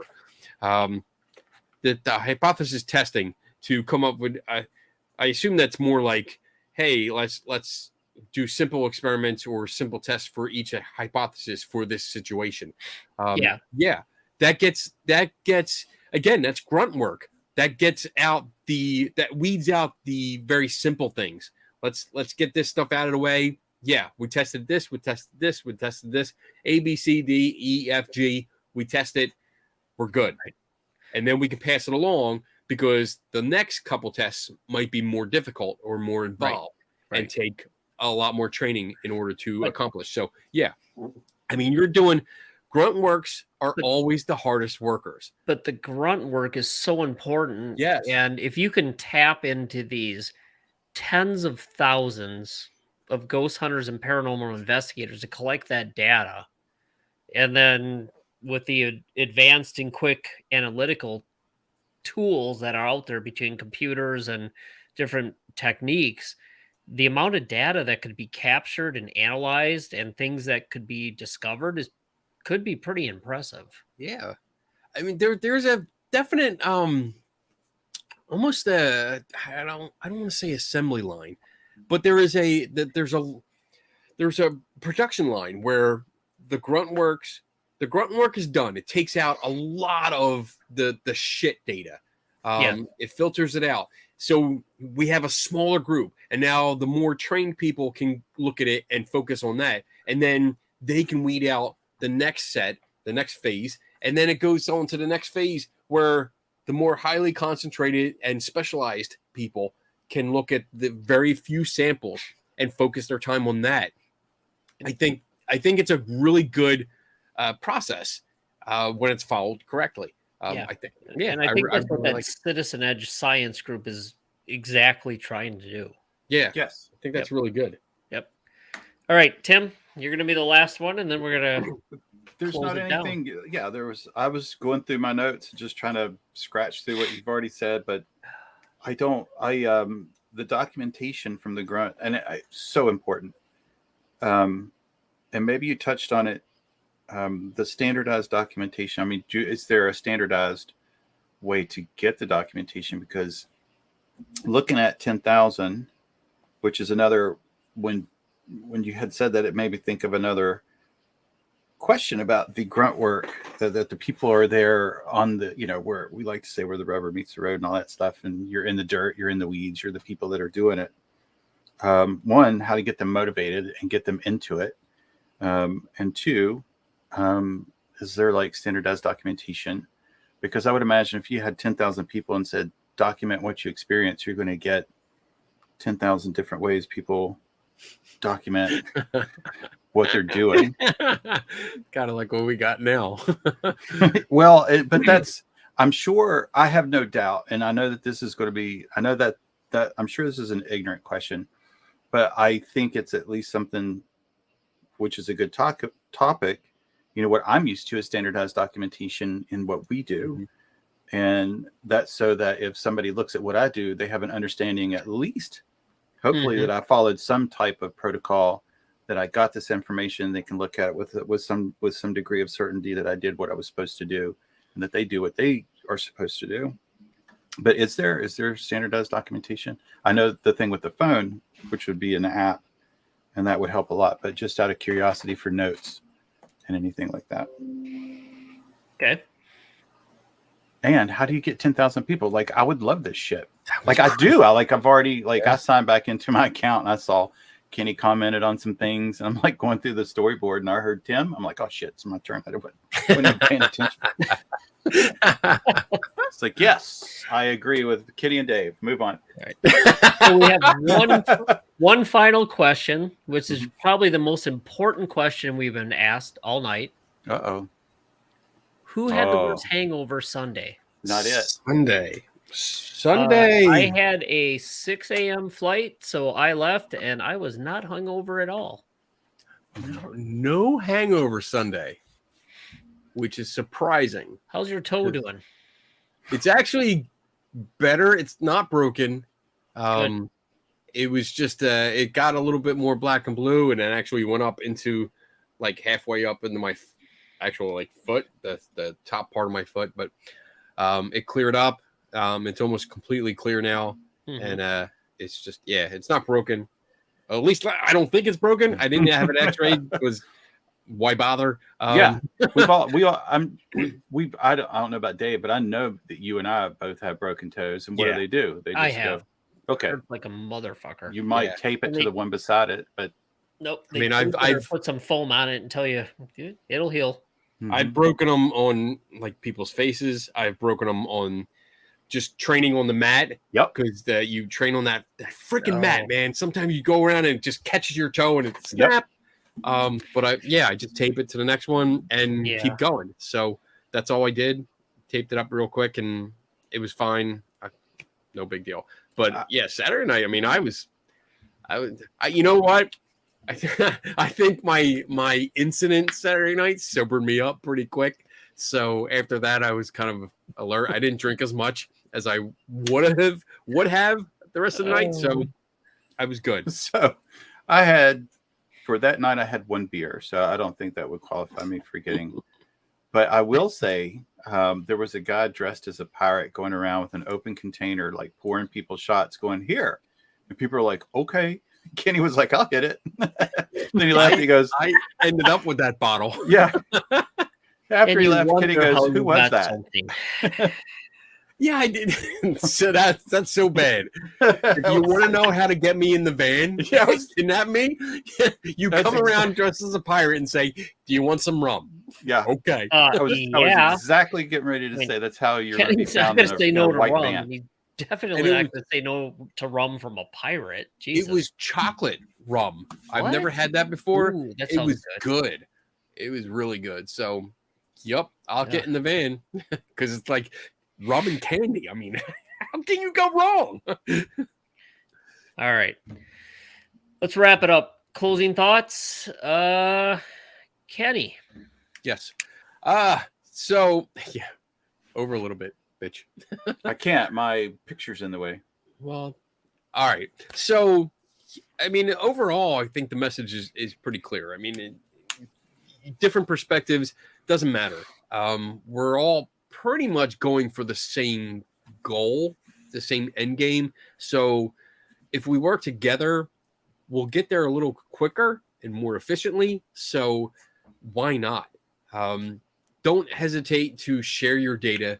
Don't try to play this territorial kind of thing we've seen in the past. You don't own anything.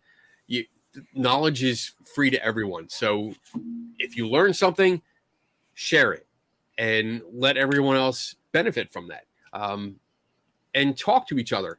Don't just stay in your circles. Don't stay in your own echo chamber. I mean, I love that, Dave. Don't stay there. Don't preach to your own choir. Go out, visit. I constantly encourage people, like if you're into skepticism or science, go to a paranormal conference or event. Go to a ghost hunt, paranormal conference like we did last weekend. Visit a UFO conference or Bigfoot conference, whatever. Go talk to the people. Find out why they believe what they believe, why they think the way they do, and what interests them. And engage with them. And then likewise, everyone on that side, go to a fucking science conference, damn it. I know it's expensive. Save up. Go. It's worth it. Because you'll learn something. You'll learn from people that have been doing the work in their field for years, decades even. And you'll benefit from it. You'll learn something new. I guarantee you'll learn something new every time you go. Just do it. That's it. I'm done. Just do it. Tim? I think I love this idea. I love it. I probably for the past 22 or 23 years, I've worked in a field that almost every month, once a month, we get together and we bring many different representatives from different parts of the field in ways to help kids that are abused and neglected. And we meet at a prosecutor's office, and that typically means we have counselors, therapists, law enforcement officers, school personnel, doctors. We have several doctors. We have nurses. And we go over different cases when we go over very specifically difficult cases. and you just everybody brings their little piece of expertise to the table, and you try to put this puzzle together. And so being part of something like that, it was not like it wouldn't be new to me. And I think that's why I'm gravitated so much to just being that, because I'm used to that. I'm used to going into a room full of other experts and having my opinion get absolutely rocked, and just go, oh shit, I didn't even think about that. You're completely right. And you're very factual about that. And I was wrong. So it's a good thing you didn't arrest him based on my opinion. But, so you do that, and I'm used to that. And we have a really good time. And our group, fortunately, is a group a lot like you and I.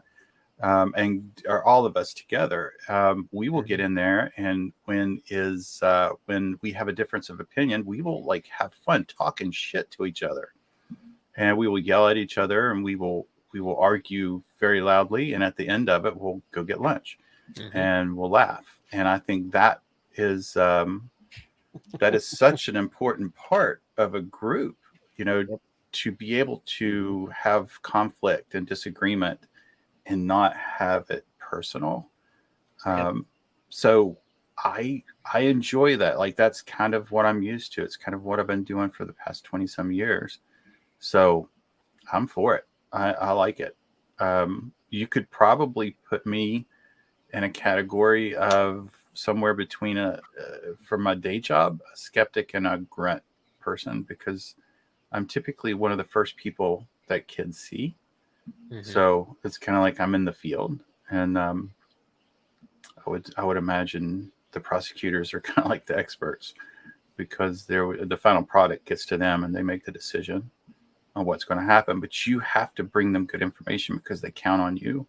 They trust your opinion, they trust your expertise, and if you keep messing up, and they're not going to listen to you. So I want to add on a little bit before you go, Dave. Because I forgot I put these things here. So we talked about this briefly. This came up. This is a collaboration between two people that have different perspectives. So the guy that built this, it's a battery tester. He's a ghost hunter. He believes in ghosts. He believes they exist. I do not, but we work together to build a device that's a really good testing device. And we talked about it last night a little bit. But the three of us had a chance to actually talk to the guy that built it. But that I'm trying to show like collaboration. Like, this is what happens when we do work together. Something came up that we can test together. And then little things like this. This was given to me by a ghost hunter last weekend, because we worked together. We traded ideas. And he liked what I did, and he built this, and he gave it to me as a gift, which is nice. Cool. It's showing that we can work together. And the last thing is, this is from a guy that makes ghost hunting gadgets. oh yeah, I remember. I mean, Cool. Besides being Scooby-Doo, which is just fucking awesome by itself. Yep. The guy makes ghost hunting gadgets. His name's Bob. And Fantastic guy. Yeah, really Fantastic. Nice guy. Really nice guy. I ripped apart one of his gadgets. I literally ripped it apart. We took it to the up in New Jersey when we placed the hidden object. We took it up there. We took one of those. But even after that, he wasn't mad. He wasn't mad that I tore apart his device and explained exactly what it did. And he made this for me just for nothing. Like, he's like, hey, I make these anyway. This is one of the spirit boxes. But he made it for me because he knows I like Scooby-Doo. So we can still get along even if we have opposing views. And that brings us together. That makes me want to work with these people more. So I just wanted to add that in there. There you go. Oh, good. That's good. You just wanted to show everybody you have a Scooby-Doo. Scooby-Doo man. Scooby-Doo lunchbox that talks. You don't have one. I'm so jealous, actually. So All right. So I think everybody has something to contribute, but you got to know your limits, know what your beliefs are, check those at the door if you want to be a citizen scientist. Yes. And that's really the way to progress. You obviously, you shouldn't think of it I know somebody said something like it's like the Marines, the grunt work, but I think you need to think of that as you're collecting critical data that's going to be analyzed by people who are qualified to do that. Mhm. And you're going to contribute to the field positively by doing that. Running around with, talking to flashlights and not collecting data, or looking at blinking lights on your meters, that's not going to progress the field. What's going on with citizen science and the citizen edge science, they're finally trying to take all these things that people have said, like EMFs are involved in ghosts and hauntings. Okay, there's a couple papers published. There's maybe some correlations there. But if you can get these thousands and thousands of paranormal investigators to collect data at these reportedly haunted sites and send it to people who, this is not a dig on anybody, but if send it to people who are qualified to analyze it appropriately. So it's a good thing. Everybody has a role to play. Skeptics are important. Ghost hunters, paranormal investigators are important. And of course, the parapsychologists and scientists are critically important.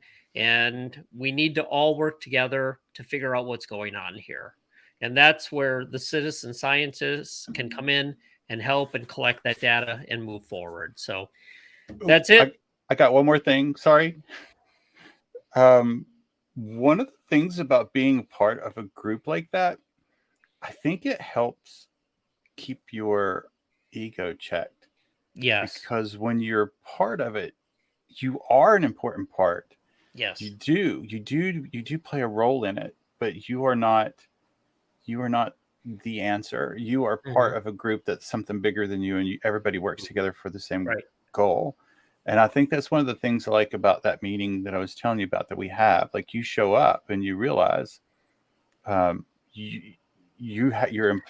work is important, your opinion is important, but it is not the opinion that lays on the table that people look at. You are just a piece, and that sounds bad, but it also helps you realize that your ego keeps it in check. Like you're a part. And it's a good thing just to be a part of something that's bigger. Yep. Okay. All right.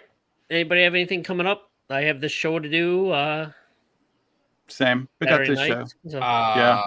Let's see. I do have something new. On this Monday at 8 p.m. I will be. I don't know where it's going to be. I'll put a link up, but I'm going to be doing a podcast for the Recovering from Religion podcast. We're going to be talking about ghost hunting. I'll be there. I knew you would. We're going to be talking about ghost hunting and all this stuff that we usually talk about. So cool. I don't know what to expect. I know we're going to talk about some of the investigations that I did and how it's pretty much like applying critical thinking to paranormal claims and what that entails. So cool. Besides that, I have October 20th to 23rd. I'll be in Las Vegas, Nevada for SciCon. I'm so excited. I can't wait. That's my next big event. And there's so many people that I know that are coming out there, people that I have never met before, that I've only talked to like on social media. So I'm really excited about that. So all I have to do is get through a half-hour talk on a big stage in front of like 600 people. No pressure. No pressure. So many people. As soon as I get through that, I'll be fine, and then I can enjoy the rest of the weekend. So that's all I got for coming up this year. All right. Well, thanks for listening, everybody. We'll be back next week and another exciting show. So enjoy your rest of the weekend.